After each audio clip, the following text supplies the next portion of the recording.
നമസ്കാരം. ഓം നമ ശിവായ.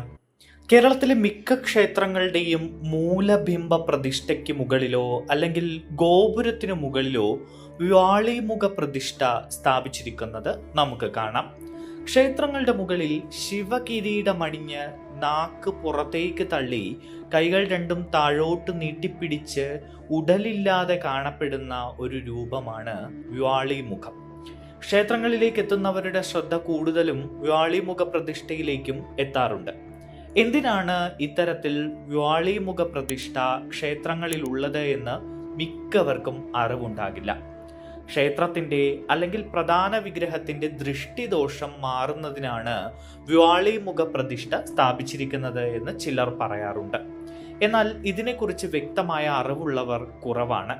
വ്യാളിമുഖ പ്രതിഷ്ഠയ്ക്ക് പിന്നിലെ ഐതിഹ്യം എന്താണെന്ന് നമുക്ക് പരിശോധിക്കാം.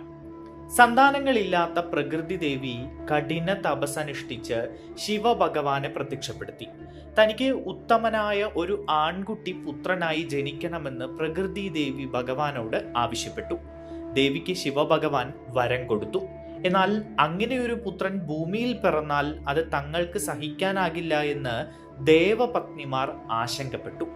അവർ ഇക്കാര്യം നാരദ മുനിയെ അറിയിച്ചു. ഗർഭിണിയായ പ്രകൃതി ദേവിക്ക് നൽകുന്ന പഴങ്ങളിൽ വജ്രം കലർത്തി ഗർഭം അലസിപ്പിക്കാൻ ദേവീദേവന്മാർ തീരുമാനമെടുത്തു. തുടർന്ന് പ്രകൃതി ദേവി പ്രസവിച്ചത് കൈയും തലയും ഉടലുമില്ലാത്ത ഒരു വികൃത രൂപത്തെയാണ്.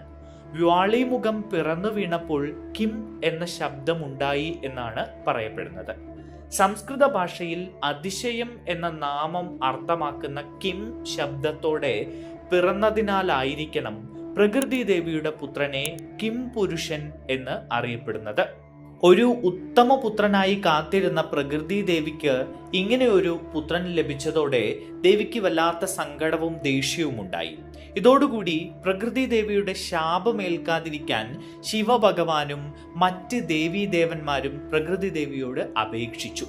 ഇനി ദേവിയുടെ അധീനതയിൽ ഭൂമിയിൽ ദേവീദേവന്മാരായ ഞങ്ങൾക്ക് എവിടെ ആരൂഢമുണ്ടാകുന്നുവോ അതിൻ്റെ ഏറ്റവും മുകളിലായി ദേവിയുടെ പുത്രനെ പ്രതിഷ്ഠിക്കും.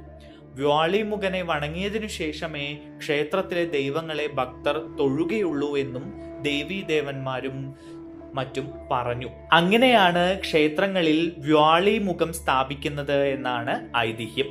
ശിവക്ഷേത്രം, മഹാവിഷ്ണു ക്ഷേത്രം ഒഴിച്ച് മറ്റെല്ലാ ക്ഷേത്രങ്ങളിലും വ്യാളിമുഖം അല്ലെങ്കിൽ കിം പുരുഷ രൂപം സ്ഥാപിക്കപ്പെട്ടിട്ടുണ്ട്. ഞാൻ പ്രകൃതിയുടെ പുത്രനാണ്, ഈ ക്ഷേത്രവും ഭൂമിയുമെല്ലാം എൻ്റെ അധീനതയിലാണ് എന്നതാണ് ഇതുകൊണ്ട് അർത്ഥമാക്കുന്നത്. അപ്പോൾ ഇനി ക്ഷേത്രങ്ങളിൽ പോകുമ്പോൾ വ്യാളിമുഖം ദർശിച്ച് തൊഴുത ശേഷം ഭഗവാനെ പ്രാർത്ഥിക്കുക.